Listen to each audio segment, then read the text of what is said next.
If you're planning a big night out on the town with everybody watching, dress to impress. It never hurts to look good.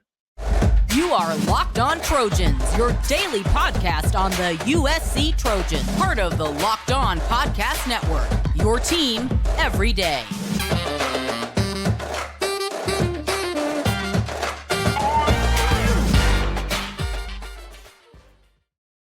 Fight on, everyone. I'm your host, Mark Holkin, and thank you for making Locked On USC your first listen every day.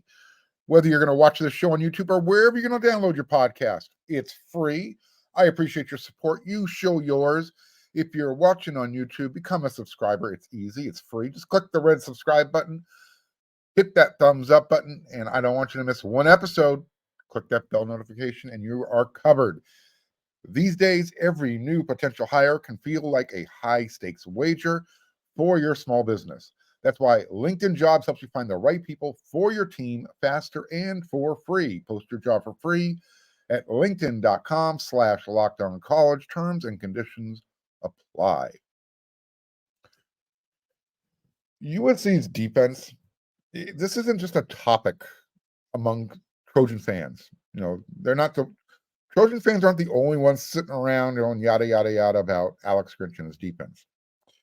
No, it's a national conversation right now. Everyone, they look at the Trojans and how effortlessly they score on offense most of the time. This past Saturday excluded. It's one of the reasons why they rank 118th in the country when it comes to time of possession. That's not a bad stat when you're scoring 52 points, 51 points a game, 53 points a game, which, the Trojans have been doing throughout the season.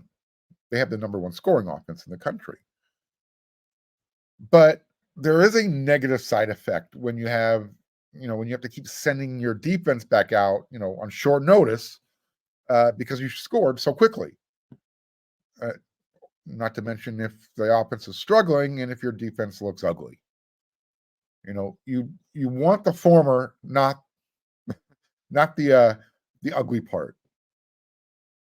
So, I don't know if it's fair to say that USC's defense is ugly, because beauty is in the eye of the beholder, but it sure doesn't look good all the time. I think that's a fair statement. Guys, ladies, we've all been there, right? Something looks good one day, and next day you're wondering, what was that? What was I thinking?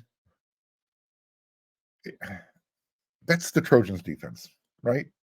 Every now and then, for brief periods of time, the Trojans defense, they'll come out and they'll dazzle and they'll do what they're supposed to do. They'll look like what they're supposed to look like. Most of the time, though, the defense looks like it's just kind of lounging around there in their sweatpants on a lazy afternoon, right? They look comfortable. I mentioned USC's defense is also a national discussion, right? So there was an article on ESPN with a couple of their writers, Heather Dinich and Adam Rittenberg, who offered up some anecdotal, trained eye evidence. I guess they've been talking to some other coaches who have faced USC. From Heather Dinich, I've spoken with multiple coaches who have faced USC and said that yes, the scheme is complicated, but it's a good one when properly executed. So, do you know who else says that, Heather? Coach Riley and Coach Grinch. Because I know every single Trojan fan who's watching this episode of Locked in USC said, I've heard that somewhere before. They've heard it from their own coaches. She continued, the Trojans' offense is 118th in time of possession, which causes their defense to be on the field a lot. No duh. Because they run a lot of combo coverages that teams have found ways to attack by using different formations, shifts, and motions, their defensive backs have been forced to adjust and figure out who is fitting the run on the fly. So right there, in a nutshell, I've talked about it. You've talked about it. Other coaches have talked about it with the trained eye. There's a domino effect with USC's secondary. When everything breaks down up front, it doesn't matter whether it's the scheme or if it's the players just they didn't execute. It doesn't matter. There isn't enough makeup or Botox out there, period. That's going to improve the underlying issues of what makes USC's defense look ugly more than it looks great. And then tell me if you haven't heard this before, because she continued. One coach noticed they move their defensive linemen post-snap fairly often, so their run fits for their linebackers and support defenders aren't clearly defined, and that causes them to be out of position sometimes. They are an athletic and twitchy defense, but when individual guys are put at their point of attack to make tackles, they aren't consistent with making them. They usually have guys out. They usually have guys there, but they have missed quite a few tackles, which also could be due to fatigue. That goes back to the time of possession point that we've been talking about. Here's what Adam Rittenberg had to say in their, I guess, call it a roundtable discussion between the two of them. And I get where Rittenberg is going with this, but I think it's more to do with recruiting than the transfer portal.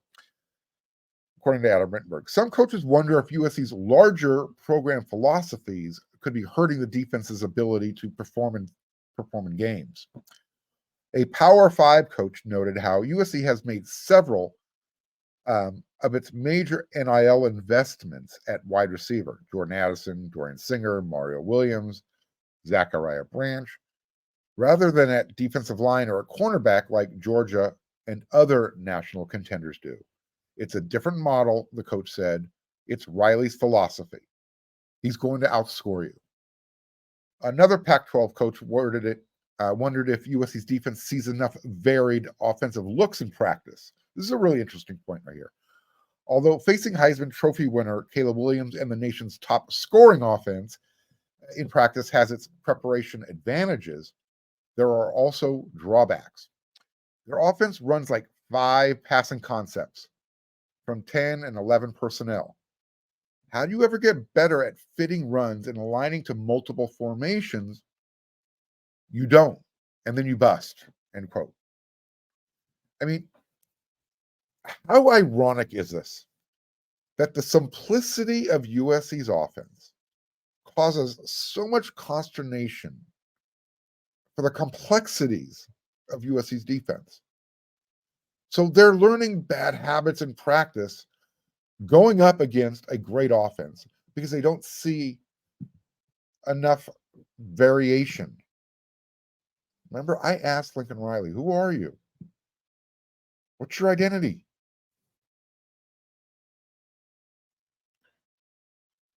Heather Dinich continued. It's possible that USC has also been used to playing with a lead. And its game against Arizona was really the first test where every defensive snap truly mattered. One coach who faced USC this season told me he thinks the Trojan defense is taking too much heat. He was the second coach who pointed out some injuries and said the Trojans have a good scheme and talented players. They do a lot of things which might cause them to have some missed assignments here or there, but for the most part, they get after the quarterback, he said. They have difficult coverage schemes, end quote. All I'm going to say is to that, the coaching community is pretty tight-knit. And I guess when they're sitting around after the season, chewing the fat, talking shop, they all sound like the smartest people in the room. One thing is clear. Everybody agrees. It takes a lot of effort for USC's defense to look good. Here was Adam Rittenberg's last comment. The hard thing to square with USC is the production plays. Follow along here. They have 57 tackles for loss, tied for first nationally. 22 sacks, tied for fifth nationally. 8 forced fumbles, tied for fourth nationally. And then the breakdowns with assignments and tackling. You guys might remember, I talked about this. A few weeks ago, Alex Grinch, he used a baseball analogy talking about the baseball pitcher with high strikeouts, low walks, and a bad ERA, and how it continues to fit his unit. Maybe it's the lack of adversity. Quote, you're like, hey, go after the quarterback, have a tackle for loss, have a sack. Don't worry about giving up a completion, one Pac-12 coach said. The amount of plays a team would have to make to get back in the game is pretty high. When they were up 35-7 against Colorado, and Colorado's going to go as fast as they can and throw hitches and throw screens, you're going to get some plays out of it, but you're not going to get enough plays that are going to cause you to lose. The point the coach made about USC doing so much, maybe too much, has been echoed by others. You wonder if USC should just mimic what coordinator Jim Knowles has done with Ohio State, which seems to be taking fewer chances this season, but is limiting points. By the way, Ohio State, they're only allowing 10.2 points per game. Common opponent, Notre Dame. So there it is for you, everybody. Keep it simple.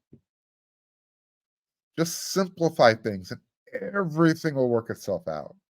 And just that natural beauty of USC's athleticism on defense, it'll glow. You're not going to wake up the next morning going, what was that? Oh, yeah, one more thing. Beat the Irish.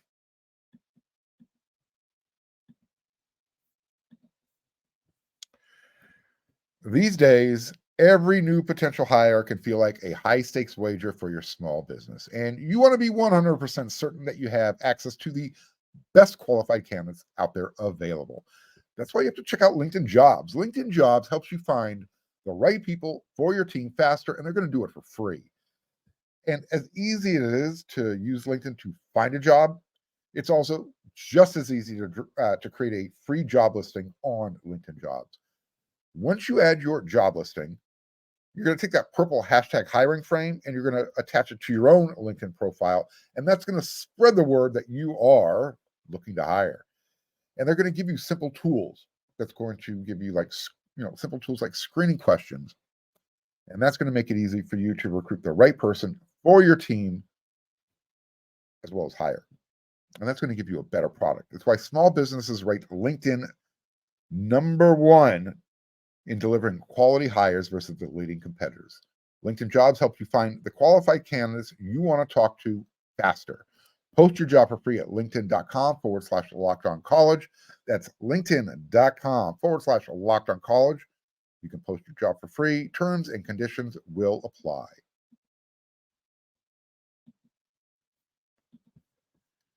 College football season is here, and this season, Locked On is kicking up our coverage. Each Friday, Locked On will go live from 11 a.m. to 12 p.m. Eastern on every Locked On College YouTube channel. Locked On College Football Live will cover the college football playoff implications, the conference rivalry games, and they're going to go in-depth like only Locked On can, including insight and analysis from our stable of Locked On College hosts covering their team every day. You can find Locked On College Football Live every Friday from 11 a.m. till 12 p.m. Eastern on any Locked On College YouTube channel. You won't want to miss it. Trojan fans, the weather's going to be a factor on Saturday, right? So it's going to be cold. It's going to be windy and rainy at some point on Saturday. In fact, let me give it to you. The latest weather report that I looked up before I came online to do the show, the high is expected to be 53 degrees and a low of 48. And you can anticipate an 80% chance that South Bend is going to get soaked with rain. Yeah. So this game, it's going to be a game for the good hands people, right? Ball security is going to be primary goal #1. Look, I know throughout the week of practice, USC, some of the guys on the staff were, they were squirting water bottles at the players while they were attempted to field punts and kickoffs, kind of trying to simulate that wet ball situation. I just don't think it's going to do a whole lot squirting water at the guys when it's cold and it's at night. And you got a whole bunch of dudes in green jerseys and gold helmets running at you with some bad intentions, right? The water bottle, The water in the water bottle trick doesn't fool anybody, right? What you need to do is you need to limit the turnovers. You need to play smart football. Those are going to be the keys to winning on the road, especially in South Bend. Shortening the game, that's going to help too. And if you have an offense that can score quickly by land or air, help your defense out. Shorten it up. Maybe don't score as quickly. Last season, the Trojans ran for 200 yards and 4 touchdowns during their 38-27 victory. That game was in Los Angeles. Nice weather conditions. I was there. You were probably there too. Caleb, he had actually an above average game throwing the ball, statistically pretty nice. But it wasn't anything exceptional. But it was the ground game that punished Notre Dame's defense. And when they needed to make a stop, USC's defense was able to stop Notre Dame's run game. So even though Caleb I think he had one touchdown pass throwing, he helped, like I said, he was part of the running attack that put up 4 touchdowns. So it looks like the best way to, right now at least, and you're probably going to see a lot of this on Saturday, the best way to defend Caleb Williams, because he used his legs to hurt Notre Dame last year, is to flood the zone with 7, 8 defenders against the pass. And then you're hoping that it's going to force Lincoln Riley's hand and make USC run the ball. Old school USC fans would love that dare if that happens. Because USC versus Notre Dame, it's always been about playing physical football whenever these two teams get together, especially if weather's going to be playing a role, right? Being physical, keeping the ball away from each other, that's what this game is going to come down to. USC can't afford to have too many 3-and-outs or short drives on offense if USC's defense isn't stepping up to the moment, I guess is the best way to put it. USC's offensive line is going to need to be physical. They're going to need to keep the ball away from the other team. Jonah Monheim and Justin Dietrich said after the Colorado game that USC's offensive line didn't really do a good job matching the physicality that Colorado brought. And it actually took the offensive line a little bit longer than necessary to, kind of get their stuff together when they got back home against Arizona. This is what Coach Josh Henson had to say. I think that's been a theme for us the last couple of weeks of being the more physical front. We've got to play better with our hands and getting inside hand position. And we've got to be in better position when we drive people. But when we were on blocks and they either shucked us or knocked us off of them or what have you, but that's what we've got to get better at. That's where a lot of our improvements got to come. Look, water makes things slippery, so we're going to see if Henson's guys are up to the task. He just described their issue with fundamentals, getting their hands in the right place and being the more physical of the two, offensive linemen versus defensive linemen. So this is what they're going to be up against Saturday when they're playing Notre Dame, who is they're probably the more physical. They will be the most physical team that USC has seen to date. I told you on yesterday's episode that Notre Dame's linebackers, they're experienced. Coach Henson also said that their linebackers are super aggressive. They're downhill guys. They have some great plays on film where they're making contact with people and just knocking people backward. And so we got to be ready for that. Coach Henson also said that Notre Dame likes to bring their linebackers on blitzes, and that's going to test the USC pass blocking. But it starts with neutralizing that defensive line first. They're big and they're strong inside. They use their hands really well in the interior. They get a lot of disruption from interior pass rush. We've got to be ready for that. We've got to match their intensity. Henson said it might be one of those games that whoever can punch the other with enough body blows is the one who's going to win in the end. That part about in the interior, that's really been where USC's offensive line has struggled. You remember they brought in 2 new guards this season. Emmanuel Prenone at left guard. You have Jarrett Kingston at right guard. I'm telling you right now, anticipate Mason Murphy starting at right tackle. I heard from a source. Source is usually right. We'll see what happens. You saw what happened in the game against Arizona. Mason came in, took over, played the rest of the game. I think Tarquin played 19 snaps. I can make some suggestions for improving the offensive line as well, but I'll save that for another show. I'll tell you what, if Lincoln Riley goes in there and starts throwing body blows with his play calling, with the run game, and then throws a knockout punch with using play action, I will take that. Because as I said, whether by hook or crook, by any means necessary,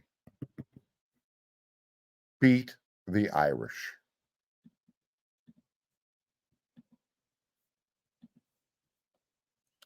Snap into the NFL season with FanDuel, America's #1 sportsbook. Right now, new customers, you can get $200 in bonus bets guaranteed when you place a $5 bet. That's $200 in bonus bets, win or lose. So if you've been thinking about joining FanDuel, there's no better time to get in on the action. The app is really super easy to use, and there's a wide range of betting options, including you can bet on the point spread. You can do those player prop bets. You like the over-unders? Check it out over there on FanDuel, and they got a whole lot else you can check out when you're there. So visit FanDuel.com/locked-on and kick off the NFL season. FanDuel, the official partner of the NFL.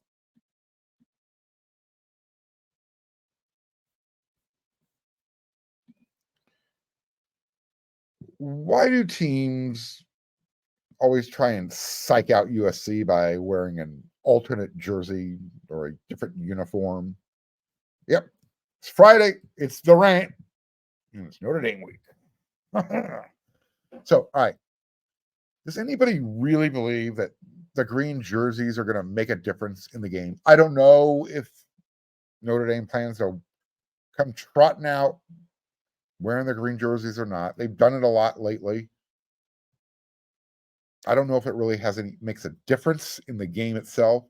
It probably gets the crowd fired up, but no, I don't think I really don't think there's any psychological advantage for Notre Dame over USC when they're doing that. They throw on those. I think they're ridiculously stupid. They're Kelly green. They're blouses. So it was a novel idea when they tried it back when Joe Montana was their quarterback. What was it, 1977? But since then, Notre Dame has kind of turned into more of Oregon with all their costume changes. This is one of the reasons why I am so adamant and so opposed to USC even contemplating a black uniform or an alternate jersey. Trojan family, Trojan fans, your colors are cardinal and gold. End of story. Okay? And yes, I know they wear white jerseys when they play on the road, but you get the point, right? You know what, though? Just like when the Trojans and the Bruins wear their home colors when they play against each other, I think the same rule exemption should be allowed when USC and Notre Dame play. There's just something really special that happens when these two teams get together, especially in South Bend, Indiana. And I get it. Usually the Trojans aren't on the winning side, but there's a vibe there. And I would love to see USC wearing their home jerseys versus Notre Dame in their home jerseys in South Bend. One time. like I said, USC typically doesn't come out on the winning side when they're playing inside Notre Dame Stadium. Weird stuff happens. I get pretty angry as a fan when the Trojans lose to UCLA. That 8-game losing streak, it literally turned a piece of my heart black. I'm not lying. And I won't say that I hate UCLA because I reserve my hate for evil things. And while a bunch of young men making the choice to play football in powder blue isn't evil, it is misguided. It's often said that there's no worse feeling than losing to UCLA, but there's also no better feeling than beating Notre Dame. I'll tell you why. Because losing to somebody that you're not supposed to lose to, such as the Bruins, it means you personally failed to play up to your potential. But when you lose to somebody who is, you consider your equal, your peer, losing to them, that nothing wrong with that. There's a respect factor involved there. It still hurts, don't get me wrong, but it's acceptable. But here's the thing. I am tired of making this trip and coming home without knowing what a victory feels like. I'm tired of it.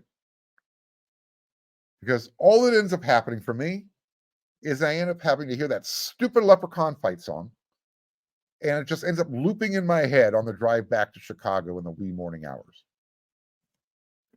I wasn't there in 2003, 2005, 7, or 2009, or 2011. But I was there in 2001 and 3 times since. And I'm not getting any younger. And this is definitely Caleb Williams' final game as a Trojan against the Fighting Irish, at least in South Bend, Indiana. But that's a safe bet. So this is what I want from this weekend. And this is what I need from this weekend. I need a perfect Sunday, a champagne Sunday. If you know, you know. If you didn't, this is what a champagne Sunday is. Anytime USC wins and both Notre Dame and UCLA lose on the same weekend, it's called a perfect Sunday. It's a champagne Sunday. USC can control half of that. They can put the champagne on ice. The Bruins travel to Oregon State. They take on the Beavers this Saturday. So, knowing that, who's ready for some mimosas? Beat the Irish. I'm going to be back with a post-game reaction. I'm not sure what time it will be up because, again, it's a late kickoff, 7:30 p.m. in South Bend, Indiana. It'll be up sometime on Sunday. So until I see you, everyone, you know what to do.